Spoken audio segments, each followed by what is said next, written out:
Hi everybody, third time lucky. I'm really hoping this works this time. I'm really sorry I'm not going to be able to make it tonight because my client is now on the labour ward and they are about to break her waters. So I think I'm going to be heading to the hospital hopefully soon. So I thought I would just record you a little introduction to Birthing Biomechanics, just so that you're not disappointed that I wasn't able to make it live. I'm sure we can do another live at some point and have a chat and I can answer any questions that you may like.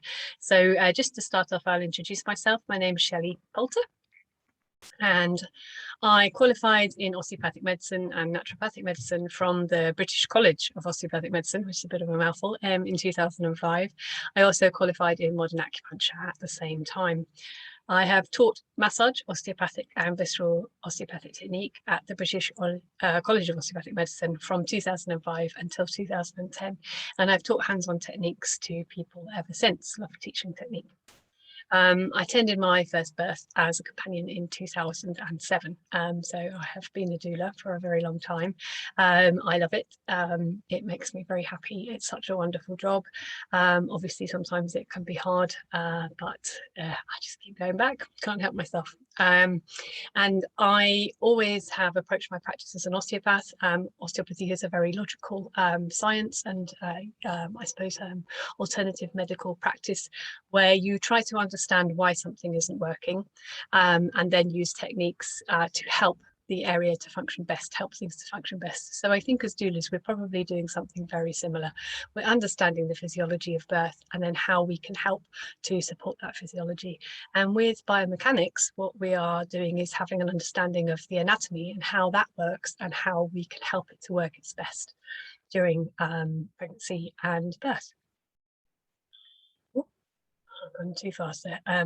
So there is lots of information about biomechanics and birth available online for free. You can go onto my website, serenitydoula.co.uk, and under the techniques section, there's a huge amount of information, which is pitched at a level which should be fine for you and also for your clients. There are lots of pictures, images of how to get into different positions and things to do, lots of videos of different movements that can be helpful and why they're helpful.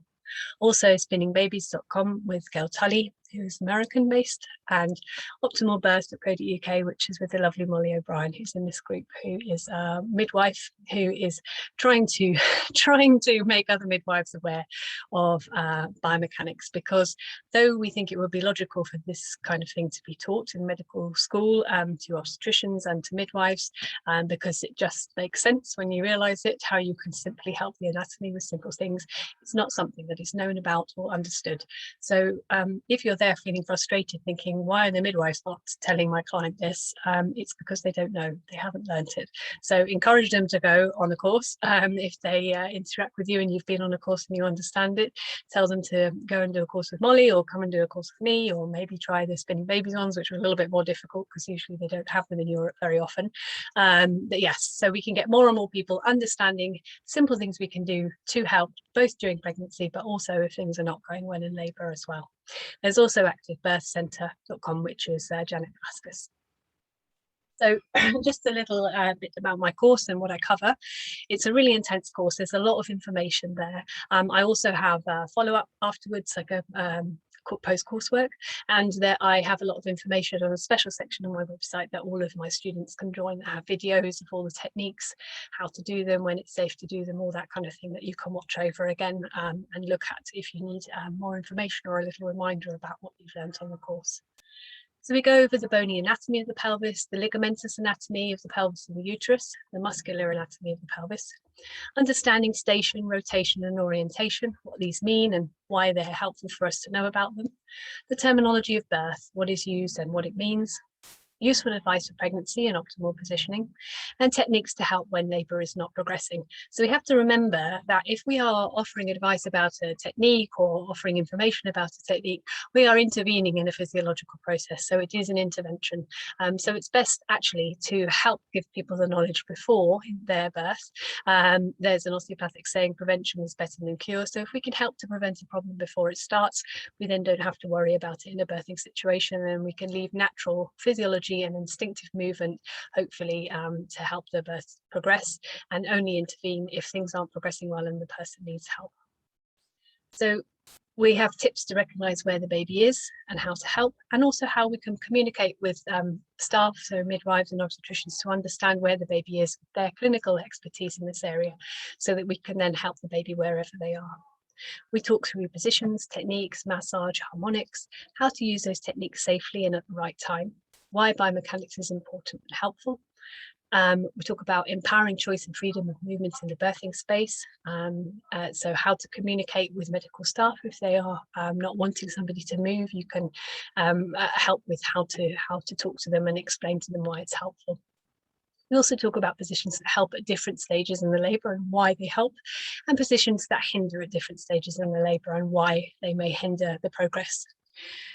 I also talk a little bit about avoiding cultural misappropriation and ethical sourcing of tools that you may want to use when using biomechanics techniques.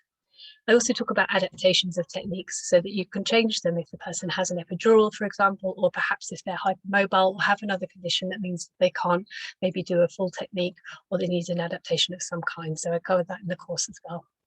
Also talk a little bit about the current evidence and research and helpful resources. And I try to get all of my students to fill in a questionnaire after each birth or each pregnancy where they've used biomechanics information, so that we can try to get these together in order to produce some research. So there's more research about biomechanics out there. So hopefully more people then are interested in learning about it and helping birth to become easier. So you guys know all about the barriers to physiological birth. It's our bread and butter as doulas. What we're trying to achieve is to help support the physiology so that it works its best. And really, we can then sit back and just let the beauty of birth unfold. But what are the barriers? So medicalization is a big barrier. They kind of need to interfere, they need to fiddle with things, the disruption of the physiology from the initial stages by induction, and then that cascade of interventions that it can cause. Also, we've got the fear, not only of medicalization, but perhaps of birth itself, and the consequent disruption of physiology. So that ramping up of adrenaline, and then the consequent reduction of oxytocin and prostaglandins and relaxin, and also our natural endorphins.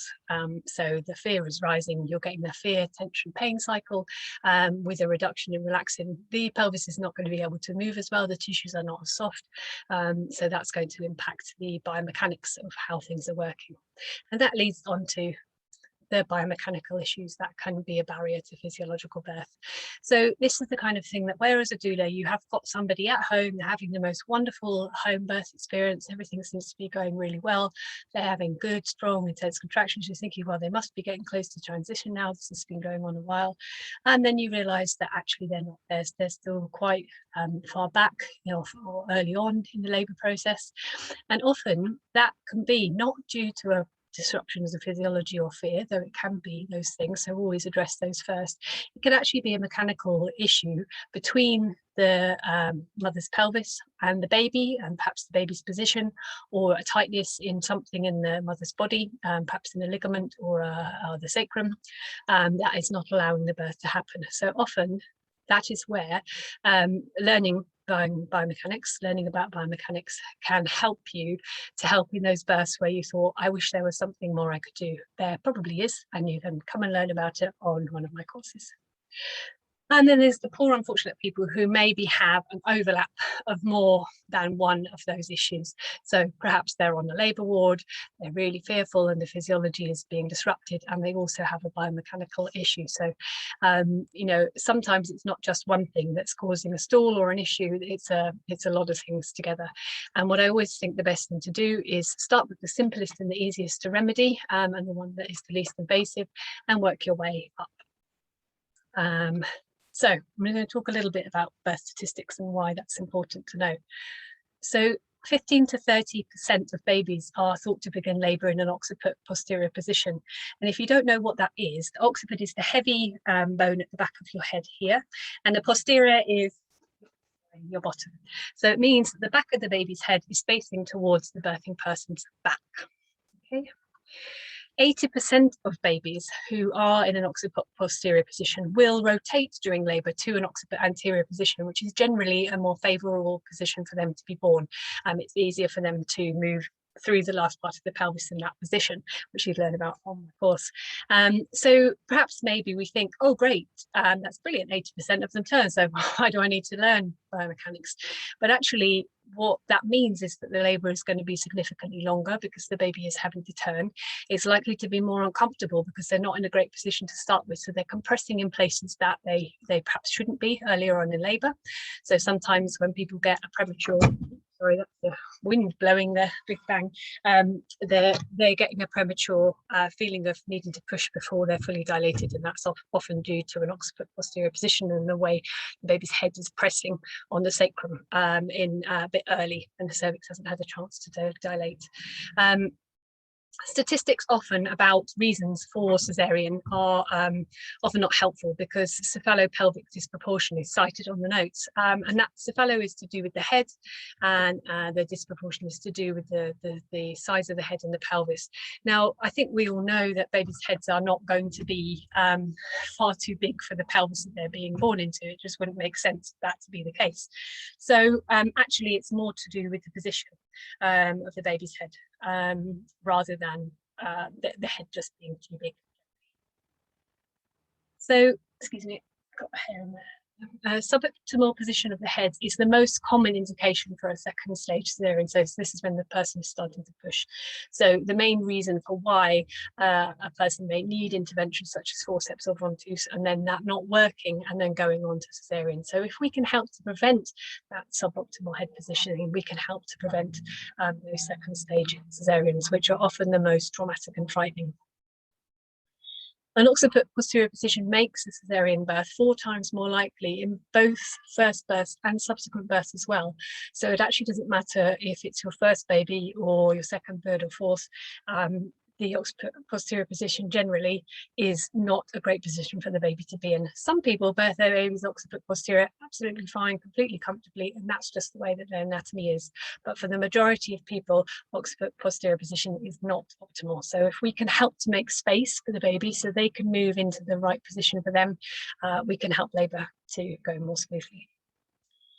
With a high head at term, 22% of babies are known to have a deflexed head.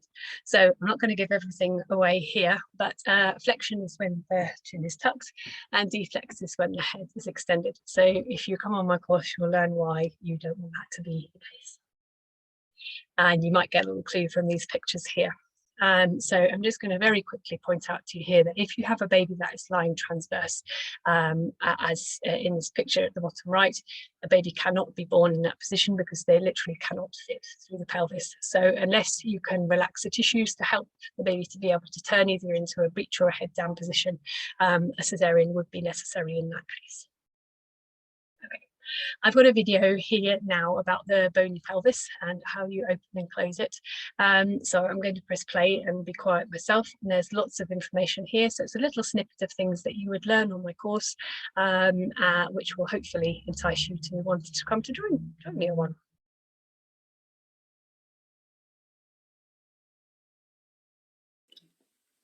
This is a pelvis.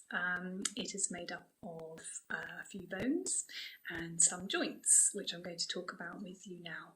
So the 2 main bones of the hip are these big innominate bones at the side here, which are made up of the ilium at the top. So that's the bony bit at the top that you can feel if you roll your hands in over your side of your waist, and that bony bit at the front that you can feel when you do that kind of pinching at the side of your waist.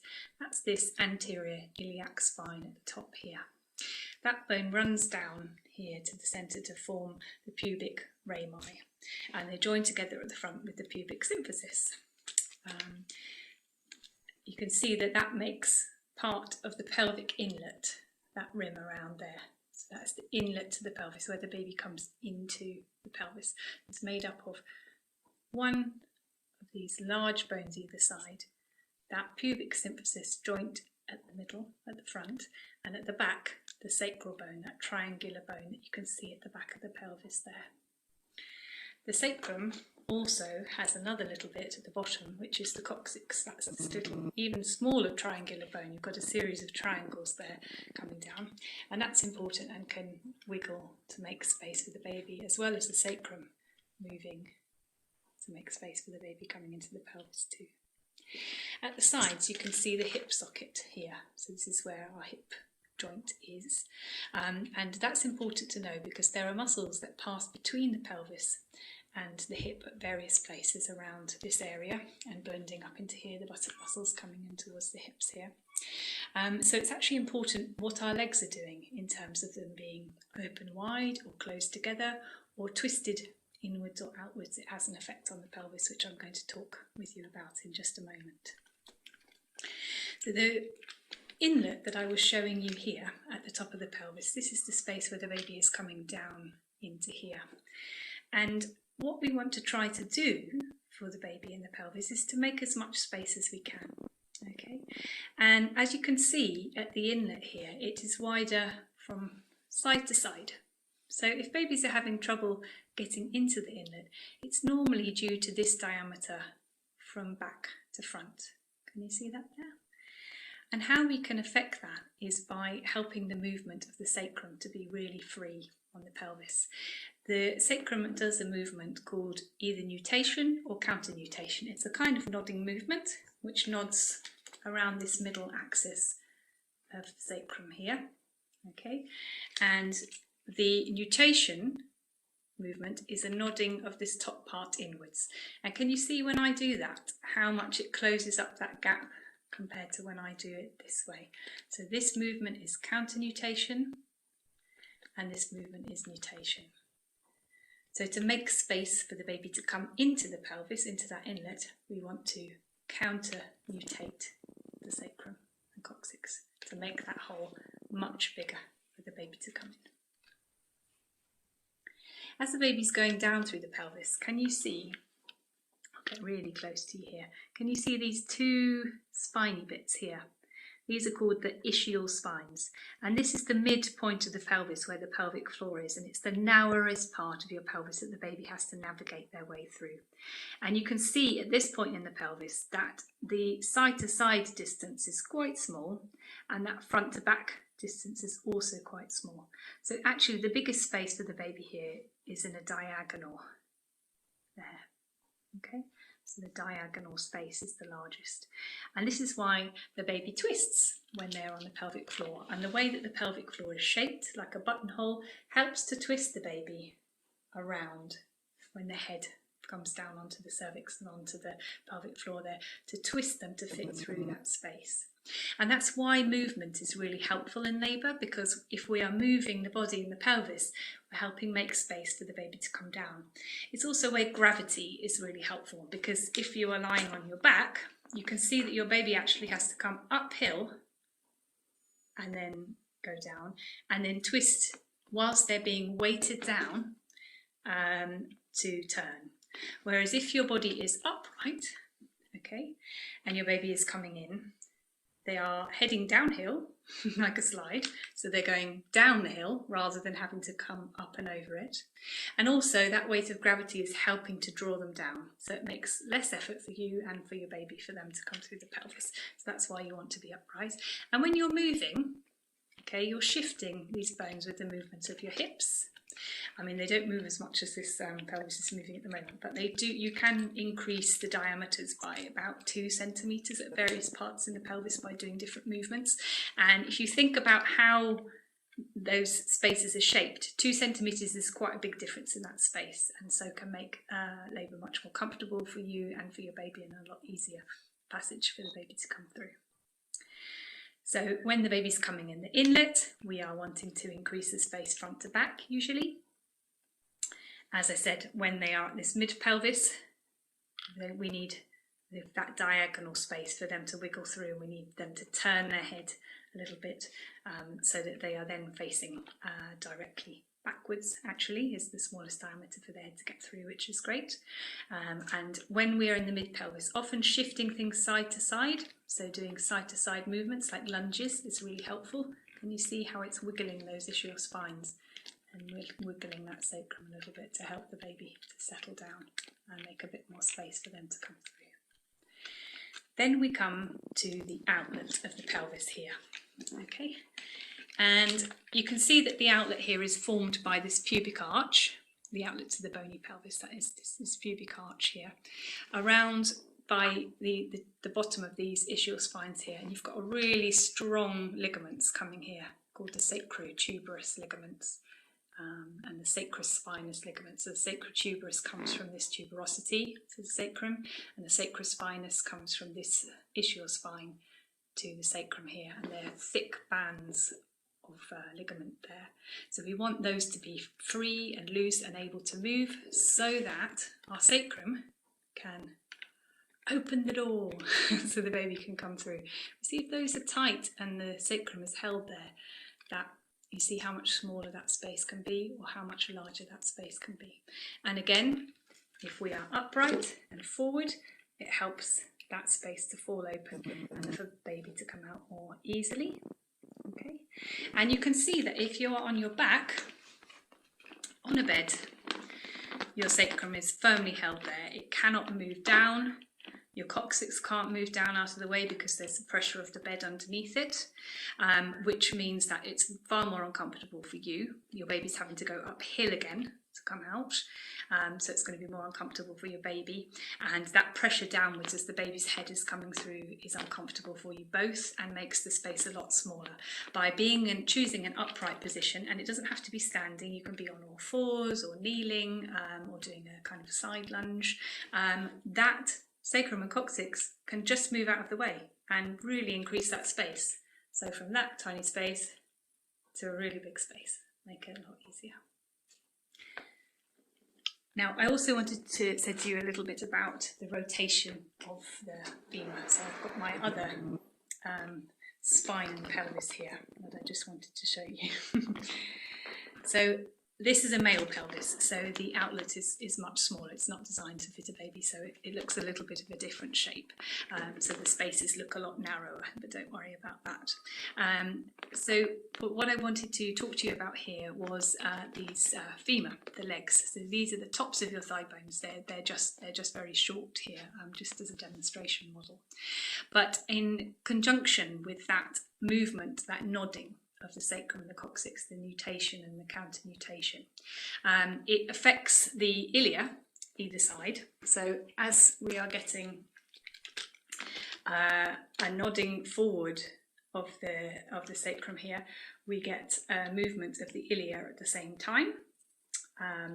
And as we get a movement here of the counter nutation, we get a movement of the ilia at the base. So we're looking at the flaring of the pelvis or not as the baby's moving through. So this is why it's helpful to know where the baby is. So for example, in labour, hip squeezes can feel really wonderful, but you can see if you squeeze the hip here, okay, so you go from normal and I'm squeezing the hip, it's opening the outlet, but what's it doing to the inlet? Okay, if we're squeezing the hips together, you see we're closing the inlet. So if we know where the baby is, we know that we can help at those different levels. So what I'm talking about here, back to the femur, I got distracted then and told you something else. So the femur are important because often when you are in a traditional medical setting and the biomechanics of how the pelvis and the muscles and things work is not really understood because it's not taught, often midwives or obstetricians may say to the person as they are having their baby and the baby's coming out, make space for the baby. Move your legs apart to make space for the baby. Move your legs apart. And what happens actually when you move the legs apart is you get a force up through the femur, which closes the outlet. Okay, as you are pulling those legs apart, it pulls on the muscles at the back here and it actually closes the outlet of the pelvis. So legs and externally rotating your femur, so turning your legs outwards, actually closes. Can you see if I turn those legs outwards, what happens? If I turn the leg inwards, it opens that outlet. If you turn the legs outwards, it closes the outlet. So actually having, I can show you like this, if you put your arms and elbows like this. So imagine your legs are your knees. Can you see that if I open my legs, what happens to my hands? They come together. Okay, and if I close my legs and externally rotate, can you see that my hands come open? Yeah. And if you are instinctually allowed to move how you want to in labour. Most women tend to keep their legs together, and their femurs twisted in, so internally rotated, so they're turning their legs inwards like this and coming in together. Because you can see with my elbows that when I do that, my elbows go out, so as if they're the inlet, they're making more space. Whereas if I take my legs outwards, the inlet comes in. So telling somebody to open their legs and make space for the baby actually is closing the space for the baby, and it can close the space for the baby by up to 2 centimetres. So we really want to make a nice big space for the baby for them to come through nice and easily. The other thing about this is when you are on a bed, the sacrum and coccyx can't move, and so the outlet is smaller. So doubly if you're in what's called the lithotomy position, so you're on your back with your legs in stirrups out to the side, externally rotated and abducted, what that's doing is closing that inlet and actually making it more difficult for your baby. You'd be far better to flip over onto all fours. Okay, so when you're on all fours, you're going to have your legs tucked under. Okay. Your sacrum is immediately going to open. You see that? No pressure from closing that space, pressure from the thing. You come up, opens that outlet hugely and makes so much more space for the baby to come out. And when you are there, you can twist your knees inwards if you feel like it. If it feels comfortable for you. Some people it won't feel comfortable for. When you're twisting your knees inwards, again, that's opening that outlet even further, making just that little bit more space for the baby, making the passage a little bit more easy for them. So what we're thinking about always is making space, making potential space for a baby to come through, rather than trying to force them through a gap that's too small. If we just soften and open things, it makes it so much easier. You know that if you force a key into a lock when it's not quite fitting, the lock is going to jam. Whereas if you know you're going in gently, there's plenty of space, everything's working well and oiled, it works much better. So that's why it's important not to be on your back in labour, and why it's important not actually to be opening your legs wider as the baby is crowning, and why those hip squeezes are helpful when the baby is lower in the pelvis, and actually it's better when they are higher to move the tuberosities at the bottom. Okay, so it may feel nicer actually to have a squeeze lower on the bottom, because you see that's closing the outlet of the pelvis but opening the inlet of that pelvis. See? Hip squeezes close the top, open the bottom like a clothes peg. Ischial tuberosity squeeze opens the top, closes the bottom.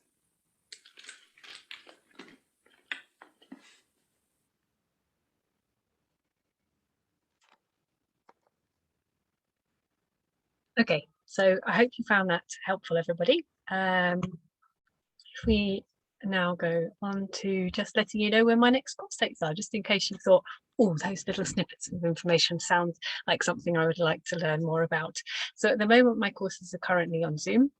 If you can get a group of 6 or more people together and have a venue that I can teach at, like somebody's house or something, I'm very happy to travel and run in-person courses for you. I have a few spaces left on my next course, which is actually this coming Monday, the 13th, and Tuesday, the 14th of September, between 10 and 1 p.m. on both days. So we start at 10 and run through to 1. You can register to book online on my website, and I will send an email with payment details so that you can join, or you can contact me on my email address, which is theserenitydoula@gmail.com, or you can contact me through Instagram, and I'm the Serenity Doula on Instagram. Just to say that everyone who has attended my course has said very nice things, and anybody who's said anything they thought I could improve, I have tried to do that so that my course is continually being as good as it can be. So I've got some 5-star reviews on Google if you want to read what anybody thought of it. And if you would like to learn more about the anatomy of birth and how you can help it to work more smoothly and comfortably for your clients, please do come and join me on a course. It will be my pleasure to teach you. Again, my apologies for not being able to be there this evening. I will be in hospital helping somebody to have a baby, as many of us often are, at the most inconvenient times to other things that we had planned. I just want to say a big thank you to all you doulas there. Thank you for the wonderful work you do in supporting people in their birthing journeys. You make the world a better place, one baby at a time, and never underestimate how important that is. Thank you for your hard work and dedication. I hope you all have a lovely evening, and I will speak with you soon. Take care. Bye.